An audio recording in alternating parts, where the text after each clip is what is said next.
नमस्कार, आप सभी का स्वागत है यूथ अध्ययन के चैनल में। एक बार फिर से मैं आप सभी के बीच साइकोलॉजी का पार्ट 10 लेके आ चुका हूँ। पार्ट 10 में मैंने इंपॉर्टेंट क्वेश्चन को कवर किया है। पहला जो क्वेश्चन है, निम्न में से कौन सा समूह परियोजना का एक सशक्त माध्यम है। देखिए, जो समूह परियोजना का एक जो सशक्त माध्यम है वो कौन सा हो सकता है, आइए देखते हैं। रोजमर्रा की शिक्षा से होने वाले तनाव को दूर करने के लिए बिल्कुल ये जो है ये बिल्कुल नहीं होगा। अनेकता में एकता की भावना का प्रचार प्रसार करने के लिए बिल्कुल ये होगा। देखिए, जो अनेकता में एकता की जो भावना है वो हमारी ग्रुप प्रोजेक्ट एक्टिविटी में आती है। अगर मैं बात करता हूँ समूह परियोजना की, तो इसमें हमें जो है अनेकता में एकता की भावना जो है आती है, और इसका प्रचार प्रसार करने के लिए जो है समूह परियोजना एक माध्यम है। अगले क्वेश्चन की मैं बात करता हूँ, पालन शैली कितने प्रकार की होती है। How many types of child rearing practice are there. देखिए, जो चाइल्ड रेयरिंग प्रैक्टिस होती है, जो पालन शैली जो होती है ना, ये 4 प्रकार की होती है। पालन शैली 4 प्रकार की होती है। अब 4 प्रकार की कौन कौन सी होती है, देखिए 4 प्रकार की होती है। पहले नंबर की होती है परमिसिव। कौन सी होती है? परमिसिव। दूसरे नंबर की होती है ऑथोरेटिव। तीसरे नंबर की होती है नेग्लेक्टफुल। चौथे नंबर की होती है ऑथोरिटेरियन। अगले क्वेश्चन की मैं बात करता हूं, तो आप बिल्कुल गलत नहीं करेंगे। बच्चे भाषा सीखने की एक व्यवस्था के साथ पैदा होते हैं। किसके द्वारा कहा गया है कि जो बच्चे हैं वो भाषा सीखने की एक व्यवस्था के साथ पैदा होते हैं? ये किसने कहा था? तो ये नोमो चॉम्स्की के द्वारा कहा गया था। नोमो चॉम्स्की के द्वारा ये कहा गया था कि बच्चे भाषा की सीखने के साथ एक पैदा होते हैं। और एक चीज़ आपने याद रखना है, जब भी क्वेश्चन भाषा से आएगा तो आपने एक ही नाम याद रखना है, नोमो चॉम्स्की। तो ये नोमो चॉम्स्की जो है ये बहुत इंपॉर्टेंट नाम है, और जब भी लैंग्वेज से क्वेश्चन आएगा और चॉम्स्की जी जो है ऑप्शन में होंगे तो आपने इनका नाम लगा देना है। ये कुछ आपकी अच्छी चीज़ें जो मैं आपको बता रहा हूँ। अगला अगला जो क्वेश्चन है, निगमात्मक तर्क में अर्थ अनुमान की दिशा क्या है। निगमनात्मक तर्क जो होते हैं, इसमें जो अर्थ अनुमान की जो दिशा है वो कैसी होती है? तो ये सामान्य से विशिष्ट होती है। ये फ्रॉम जनरल टू पर्टिकुलर होती है। ये आपने याद रखना है कि जो ये हमारे डिडक्टिव जो रीजनिंग होती है ना, इसमें क्या होता है, जो उसकी जो डायरेक्शन होती है वो जनरल टू पर्टिकुलर या सामान्य से विशिष्ट होती है। अगली क्वेश्चन की मैं बात करता हूँ, किस अवस्था में बालक को समाज के बनाए नियमों, परंपराओं एवं मूल्यों को ग्रहण करने संबंधी नैतिकता का विकास होते हुए देखा जा सकता है। मतलब कि बालक को समाज के बनाए नियम जैसे वो परंपरा है, उसके मूल्य है, उसके जो गृह संबंधी जो नैतिकता का जो विकास होते हुए वो देखा जा सकता है। तो वो किस कंडीशन में बोल सकता है? देखिए, अगर मैं बात करता हूँ, ये 3 लेवल है। ये 3 लेवल किसके द्वारा दिए गए हैं? प्री कन्वेंशनल, कन्वेंशनल और पोस्ट कन्वेंशनल। ये बताए गए हैं कोलबर्ग के द्वारा इनको बोला गया है। ये 3 लेवल है। अगर मैं बात करता हूँ पूर्व पारंपरिक स्तर की, पूर्व पारंपरिक जो स्तर है, प्री कन्वेंशनल जो लेवल है, इसमें जो है वो बच्चे के पनिशमेंट और अवार्ड के बारे में कहा गया है। दंड व पुरस्कार के बारे में कोलबर्ग के पूर्व पारंपरिक स्तर में कहा गया है। ये भी आपने याद रखना है। अब अगली चीज़, पारंपरिक स्तर में क्या कहा गया? पारंपरिक स्तर में बच्चा अपनी पर्सनल व्यक्तिगत मूल्य पर कार्य करता है। तो इसका जो राइट आंसर आ जाएगा वो क्या आ जाएगा? उत्तर पारंपरिक। उत्तर पारंपरिक जो होता है, इसमें जो पर्सन है अपने समाज के बनाए नियमों, परंपराओं और मूल्यों को ग्रहण संबंधी नैतिकता के विकास को देखता है। तो वो किस में देखता है? पोस्ट कन्वेंशनल लेवल में देखता है। तो यह आपने याद रखना है कि बालक के समाज के बनाए नियमों, परंपराओं और मान लो कि उसकी परंपरा में क्या है, उसकी संस्कृति में क्या चल रहा है, उसके नैतिकता के विकास के बारे में वो ट्रेडिशन को देखता है। तो ये किस स्तर में देखता है? उत्तर पारंपरिक में। दंड और पुरस्कार की बात आती है पूर्व पारंपरिक में, और पारंपरिक स्तर में जिसमें बच्चा अपनी पर्सनल व्यक्तिगत मूल्य पर कार्य करता है। तो ये थ्योरी है, और इस थ्योरी को अच्छे से समझना है, मोस्ट इंपॉर्टेंट है। और जिसको भी साइकोलॉजी के नोट्स लेने हैं, अभी भी आप इनको अच्छे से पढ़ सकते हैं। 2 दिन का ये काम है, 2 दिन में इन नोट्स को आप अच्छे से पढ़ सकते हैं और 10-12 नंबर जेब में साइकोलॉजी के आराम से डाल सकते हैं। तो ये मेरा नंबर है, इस नंबर पे आप कॉन्टैक्ट कर सकते हैं जिसको भी। और जीके के नोट्स मैं इसके साथ बिल्कुल आपको फ्री में प्रोवाइड करवा रहा हूँ। और जीके का लेवल बहुत बड़ा है, क्योंकि जीके कोई ऐसा नहीं है कि थोड़ी सी वीडियो आपने देख ली और जीके का काम होगा। जीके में जितना ज़्यादा पढ़ोगे उतना ही कम है। जीके जो है वो एक समुंदर है, गागर में सागर है। तो आप जीके जितना ज़्यादा पढ़ोगे उतना ही कम लगेगा। लेकिन मैं आपको इंपॉर्टेंट सीरीज जो जीके की चला रहा हूँ, अगर आप उसको पढ़ के जाओगे तो मैं विश्वास दिला रहा हूँ 60+ हर एक बच्चा जाएगा। अगले क्वेश्चन की बात करते हैं, एकांत प्रिय, संकोची और आदर्शवादी आत्मगत दृष्टिकोण वाले व्यक्ति जंग के अनुसार किए गए व्यक्तित्व के वर्गीकरण में किस वर्ग में आता है? जो व्यक्ति एकांत प्रिय होता है और संकोची होता है, आदर्शवादी तथा आत्म दृष्टिकोण वाला जो व्यक्ति होता है, जंग के अनुसार किए गए जो व्यक्तिगत वर्गीकरण में किस वर्ग में ये आते हैं? तो ऐसे जो पर्सन जो है, सबसे पहले तो मैं बात करता हूँ यहाँ से। यहाँ पे 3 ऑप्शन दिए हैं, इंट्रोवर्ट दिया है, एक्सट्रोवर्ट दिया है, एम्बिवर्ट दिया है, अंतर्मुखी, बहिर्मुखी और उभयमुखी। तीनों चीज़ें मैं यहाँ से आपको बता रहा हूँ। अब जो अंतर्मुखी होता है, इंट्रोवर्ट जो होता है, वो लोग होते हैं, वो पर्सन होते हैं जो अपने आप में खोए रहते हैं। एक्सट्रोवर्ट या बहिर्मुखी वो होते हैं जो बाहरी दुनिया का जो है वो जिनकी सबसे ज़्यादा जैसे कल्चरल सोशल वैल्यूज़ का उन्हें पता होता है, उनको हम जब बाहरी दुनिया का उन्हें बहुत इंटरेस्ट होता है, उनको हम बहिर्मुखी कहेंगे। और जो उभयमुखी होते हैं, ये दोनों होते हैं, ये इंट्रोवर्ट भी होते हैं, ये सिचुएशन के हिसाब से कार्य करते हैं। तो जो एकांत प्रिय, संकोची, आदर्शवादी और आत्म दृष्टिकोण वाला जो व्यक्ति होगा वो कैसा होगा, यह आपने अब इसके हिसाब से बताना है। अगला क्वेश्चन है, बुद्धि और विकास है, ग्रोथ एंड डेवलपमेंट आर। देखिए जो बुद्धि और विकास जो होते हैं एक दूसरे के विरोधी बिल्कुल नहीं होते, एक दूसरे के समान बिल्कुल नहीं होते, एक दूसरे के पूरक बिल्कुल, filler of to each other. जो बुद्धि और विकास होते हैं ये एक दूसरे के पूरक होते हैं, ये भी आपने याद रखना है। और पिछले क्वेश्चन का आंसर जरूर कमेंट बॉक्स में बताना है। आज मैंने 1 या 2 क्वेश्चन आपके पास लाया है जो आपको कमेंट बॉक्स में खुद बताना है। देखो मैंने यहाँ पे आपको तीनों चीज़ें बता दी। अंतर्मुखी होते हैं जो अपने आप में खोए रहते हैं, बहिर्मुखी होते हैं जो बाहरी दुनिया से जिनका वास्ता होता है, उभयमुखी होते हैं जो दोनों होते हैं जो सिचुएशन के हिसाब से कार्य करते हैं। तो एकांत प्रिय, संकोची, आदर्शवादी, आत्म दृष्टिकोण वाले व्यक्ति जो है जंग के अनुसार कैसे होंगे, तो ये आपने जरूर बताना है। और जो ये बुद्धि और विकास होता है ये एक दूसरे के बिल्कुल पूरक होता है। ऐसी प्रक्रिया जिसके द्वारा प्राणी में वांछित अनुक्रिया को पुनर्वलन के आधार पर प्रोत्साहित किया जाता है कहते हैं। देखिए ऐसी प्रक्रिया जिसके द्वारा जो है वो प्राणी को जो वांछित अनुक्रिया को पुनर्वलन के आधार पर प्रोत्साहित किया जाएगा, तो इसको क्या कहेंगे? तो इसको हम क्या कहेंगे? तो इसको भी आपको जो है कमेंट बॉक्स में बताना है। देखिए ऐसी प्रक्रिया जिसके द्वारा प्राणी में वांछित अनुक्रिया को पुनर्वलन के आधार पर प्रोत्साहित किया जाता है, उसको क्या कहेंगे? अगले क्वेश्चन की बात करते हैं, किसी मनोवैज्ञानिक प्रयोग में कितने चर होते हैं? How many variables are there in a psychological experiment. देखिए जो मनोवैज्ञानिक प्रयोग में जो है वो कितने चरों का प्रयोग किया जाता है, तो इसमें जो है वो 3 चर होते हैं। अब ये 3 चर कौन कौन से होते हैं? ये डिपेंडेंट होते हैं, इंडिपेंडेंट होते हैं और एक्सट्रानियस वेरिएबल होता है। देखिए हिंदी में हम डिपेंडेंट को आश्रित कहेंगे, इंडिपेंडेंट को स्वतंत्र कहेंगे और एक्सट्रानियस वेरिएबल को बाह्य चर कहेंगे। तो जो मनोवैज्ञानिक प्रयोग में जो चर उपयोग किए जाते हैं ये 3 प्रकार के होते हैं, मोस्ट इंपॉर्टेंट है, ये भी आपने याद रखना है। देखिए ऐसे क्वेश्चन भी अक्सर साइकोलॉजी में पूछ ले जाते हैं, तो मैं आपके लिए अच्छे से अच्छे क्वेश्चन जो है वो अब लेके आ रहा हूँ। अगले क्वेश्चन की मैं बात, अगला जो क्वेश्चन है, किस ग्रंथि को मास्टर ग्रंथि कहते हैं?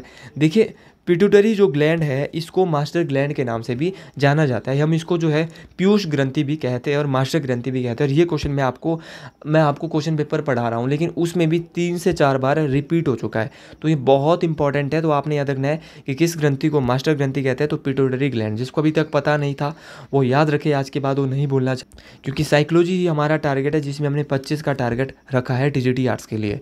और टारगेट सभी का, वैसे तो हमारा टारगेट 110 का है, लेकिन 100 तो सबके आने चाहिए, 100 नहीं तो 95, क्योंकि 90 पे आपका क्लियर है, 90, 90, 91 हमने नहीं चाहिए, 95 टारगेट चाहिए, तभी हम 91 तक पहुंच सकते हैं।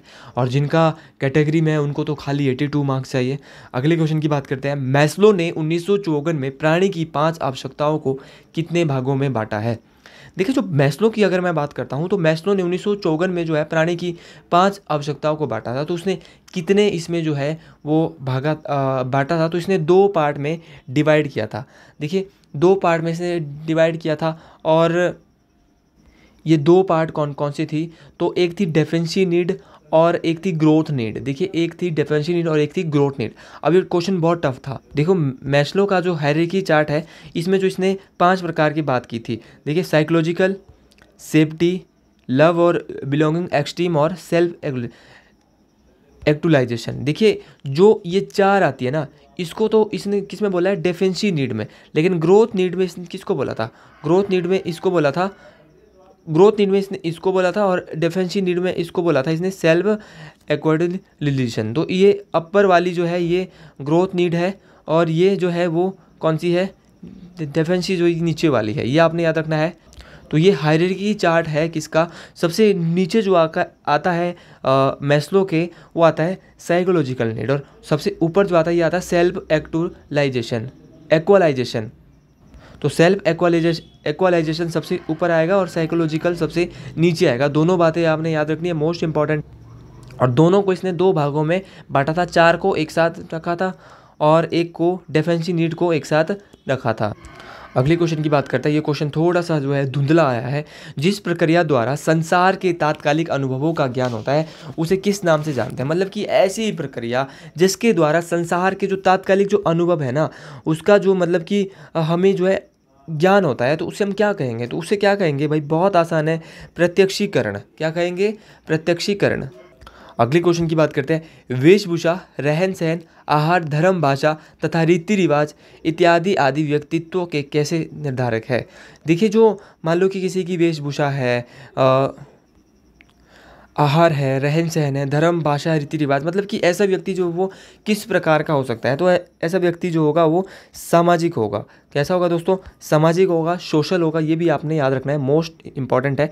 मतलब कि जो समाज के रहन सहन, आहार, धर्म, भाषा, रीति रिवाज आदि का जो पालन करेगा वो व्यक्ति जो है समाज में ढलने लायक होगा। तो इसका राइट आंसर सामाजिक होगा, सोशल। देखिए, मैंने भी इसके आंसर जो है वो ढूंढ के ही निकाले हैं कहीं से, तो आप इनको एक बार बिल्कुल चेक भी कर सकते हैं। लेकिन जो आंसर मैंने निकाले हैं वो मैंने बुक से निकाले हैं, तो हो सकता है कि एक आधी गलती मेरे से भी हुई हो कहीं पे, तो आप बिल्कुल देख सकते हैं। अब ये क्वेश्चन मैंने आपके पास बहुत बार दोस्तों आपके पास बताया है कि 1912 में सर्वप्रथम बुद्धि लब्धि का संप्रत्यय किसके द्वारा बताया गया। तो 1912 में जो सबसे पहले जो IQ इंटेलिजेंस जो है वो किसके द्वारा जो है वो बताया गया था, तो ये विलियम स्टर्न के द्वारा इसको बताया गया था। तो सर्वप्रथम बुद्धि लब्धि का जो संप्रत्यय दिया था वो दिया था किसने, विलियम स्टर्न के द्वारा दिया गया था। देखिए, फर्स्ट IQ टेस्ट, पहला बुद्धि लब्धि परीक्षण किसके द्वारा दिया गया था, ये अलग है। देखिए, बुद्धि लब्धि लाया तो इसका संप्रत्यय विलियम स्टर्न है, लेकिन विनय ने क्या किया था, तो अल्फ्रेड विनय के द्वारा ये सबसे पहले जो है बुद्धि लब्धि का परीक्षण लाया गया था। फर्स्ट बुद्धि लब्धि का पहला परीक्षण जो किया था वो किसके द्वारा किया गया था, अल्फ्रेड विनय के द्वारा। लाया किसने था, विलियम स्टर्न ने, और विनय ने इसका पहला टेस्ट दिया था, फर्स्ट IQ टेस्ट। और सबसे पहले मेंटल एज की बात भी किसने की थी, अल्फ्रेड विनय के द्वारा ही की गई थी, मेंटल एज की बात। और पहला इंटेलिजेंस टेस्ट भी दिया था किसने, विनय के द्वारा। अब अगला क्वेश्चन बड़े अच्छे लेवल का क्वेश्चन है कि जो बालक बालिका होती है उनका समाजीकरण जो है वो अलग अलग क्यों होता है, उनका जो सोशलाइजेशन होता है ना वो डिफरेंट क्यों होता है बॉयज़ एंड गर्ल्स का। तो जो बालक बालिका होती है उनका जो सोशलाइजेशन अलग इसलिए होता है क्योंकि समाज में दोनों को अलग अलग भूमिका प्रत्याशा के कारण, मतलब कि अलग अलग बोला जाता है कि बालक को भाई ये काम, बालक जो है बाहर के काम करेगा, औरत अंदर के काम करेगी। तो ये जो है बालक बालिका को जो समाजीकरण जो है अलग अलग इसलिए हो जाता है क्योंकि बालक को काम दे दिया जाता है, बाहर का काम करना है, महिलाओं को बोल दिया जाता है कि भाई आपको तो घर का काम करना है। तो ऐसी ऐसी चीज़ें जो है बताई जाती है। तो शारीरिक बनावट के अंतर के कारण नहीं, ईश्वरीय रचना के कारण नहीं, इसमें जो राइट आंसर आ जाएगा वो समाज में दोनों से अलग अलग भूमिका के प्रत्याशा के कारण। अगले क्वेश्चन की बात करते हैं। भाषा का विकास व्यक्तित्व की सामाजिक अंतक्रिया का परिणाम है, किसके द्वारा कहा गया।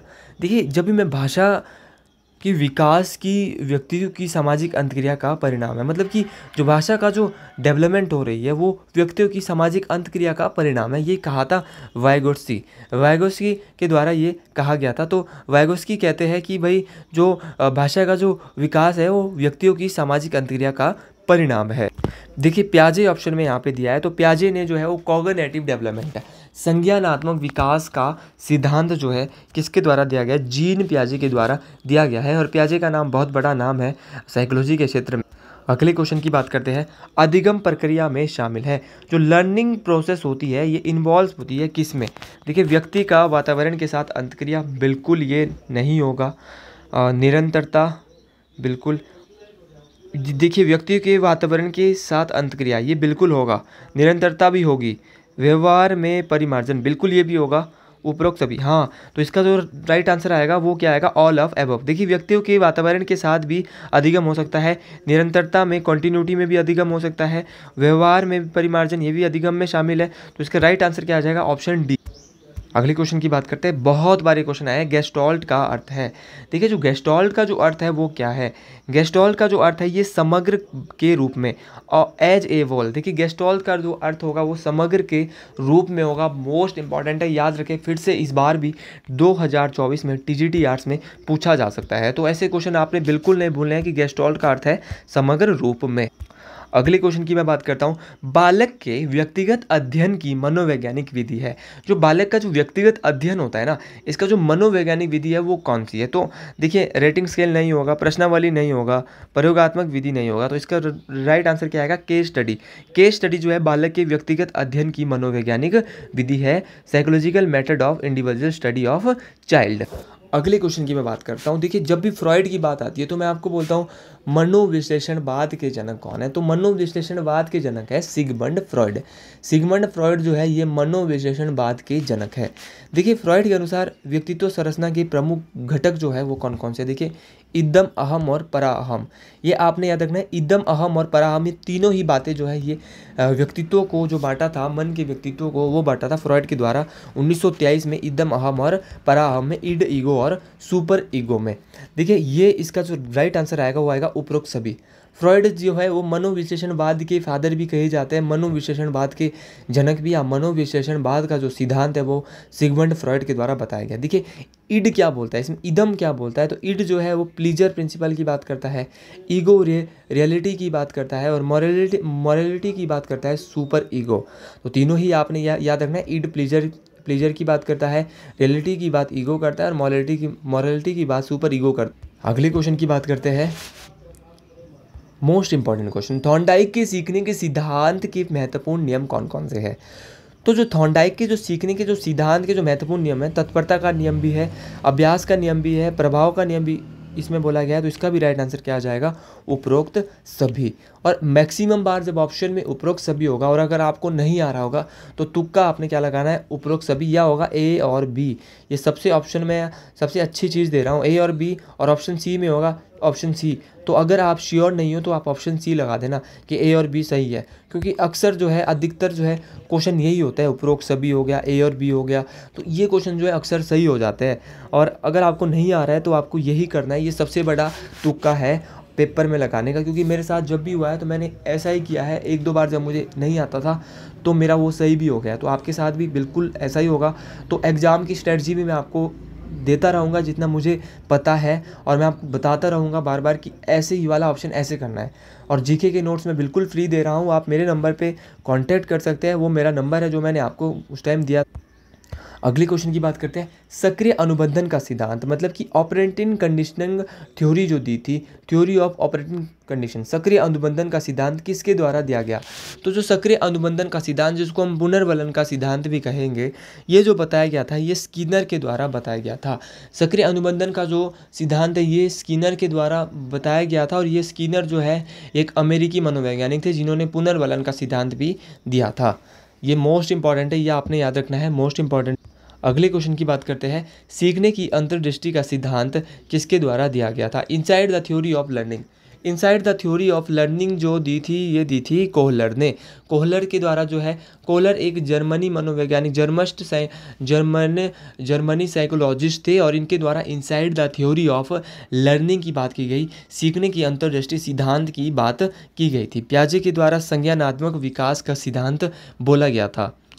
ये क्वेश्चन एक बार नहीं 1000 बार, जितने बार भी टेट के एग्ज़ाम हुए हैं, मैक्सिमम टाइम 70% चांसेस इसके रहते हैं पूछने के, क्योंकि ये लड्डू क्वेश्चन है। और अगर ये लड्डू क्वेश्चन भी आप गलत कर देंगे ना तो दिक्कत आ सकती है भाई पेपर में।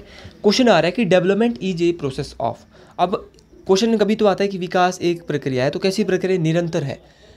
लेकिन क्वेश्चन ये भी आ जाता है कि जो विकास की प्रक्रिया एक निरंतर प्रक्रिया है, और उसके बावजूद ये क्वेश्चन आप फिर भी गलत करते हो। क्वेश्चन ये आता है कि ये कब से कब तक चलती है, विकास की प्रक्रिया एक निरंतर प्रक्रिया कब से कब तक, तो ये गर्भधान से लेकर मृत्यु तक, ये भी याद रखना है कब से कब तक जो है विकास की प्रक्रिया चलती है। निरंतर प्रक्रिया है और चलती है गर्भधान से, गलत बिल्कुल नहीं दोस्तों करना है, गर्भधान से मृत्यु, दोनों बातें आ रही हैं, गर्भधान से मृत्यु तक चलती है ये प्रक्रिया।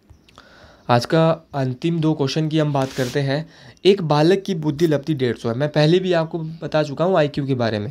वह बालक कहलाएगा जिस बालक की जो इंटेलिजेंस जो आईक्यू जो होगा वो 150 होगा, 150 होगा। वो बालक जो होगा वो ना तो डल होगा ना नॉर्मल होगा, वो क्या होगा, प्रतिभाशाली होगा। कैसा होगा, प्रतिभाशाली। तो वो बालक होगा कैसा, प्रतिभाशाली होगा जिस बालक की बुद्धि लब्धि 150 होगी। ये आपने याद रखना है। कैसा होगा, जीनियस होगा दोस्तों। अगले क्वेश्चन की बात करते हैं। खेल के माध्यम से बालक अपने संवेगों पर नियंत्रण करना सीख जाता है, तो यह विकास निम्न में से कौन सा है। देखिए, जब खेल के माध्यम से बालक अपने संवेगों पर नियंत्रण करना सीख जाता है, जब वो खेलता है वो तो हार और जीत का उसे पता चल जाता है, तो वो विकास उसमें कौन सा हो रहा है, तो उसमें इमोशनल डेवलपमेंट हो रहा है, संवेगात्मक विकास हो रहा है। तो ना तो सामाजिक हो रहा है ना शारीरिक हो रहा है, तो वो कौन सा हो रहा है, इमोशनली डेवलपमेंट हो रहा है। उसे हार और जीत का पता चल रहा है कि हार भी होती है जीत भी होती है, तो वो उसमें किस प्रकार का जो विकास हो रहा है वो संवेगात्मक विकास, उसे पता चल रहा है कि हार के साथ जीत भी होगी, सुख भी होगा, दुख भी होगा। तो उसमें जो है वो संवेगात्मक जो इमोशनली जो है वो डेवलपमेंट अब हो रहा है। तो आज के लिए साइकोलॉजी के इतने ही क्वेश्चन मैं हर रोज़ जो है आपके लिए अब 30 क्वेश्चन साइकोलॉजी के लाऊंगा। कल भी लाने वाला था लेकिन कल किसी कारणवश नहीं ला पाया था। आज मैं साइकोलॉजी के क्वेश्चन आपके पास 30 लाया हूँ, कल भी लाऊंगा, अगले कल भी लाऊंगा। और महादेव की जो कृपा है आपके ऊपर बस बनी रहे। मैं यही चाहता हूँ, जब तक महादेव की कृपा आपके ऊपर बनी रहेगी, मेरे ऊपर बनी रहेगी, तब तक ही मैं भी आप तक वीडियो ला पाऊँगा, क्योंकि महादेव का आशीर्वाद जो है वो बहुत ज़रूरी है। तो कमेंट बॉक्स में एक बार आप हर हर महादेव, भगवान जो भोलेनाथ है, शिव शंकर, उनका नाम ले सकते हैं, और अपने अपने जो भी आपके देवता है उनका नाम आप ले सकते हैं। तो आज के लिए इतना ही, ताकि सभी देवी देवताओं का आशीर्वाद, क्योंकि हिमाचल जो है वो देवभूमि है, और यहाँ पर देवभूमि का जो है सबसे बड़ा आशीर्वाद है देवी देवताओं का। तो इम्पॉर्टेंट चीज़ें मैं आपको करवा रहा हूँ, लेकिन ये इंपॉर्टेंट चीज़ें हमारे लक पे भी फैक्टर है, लक फैक्टर भी बहुत इंपॉर्टेंट है अब करता है, जो कि महादेव की कृपा से सब कुछ होने वाला है। तो जय हिंद, जय हिमाचल, जय भारत, हर हर महादेव।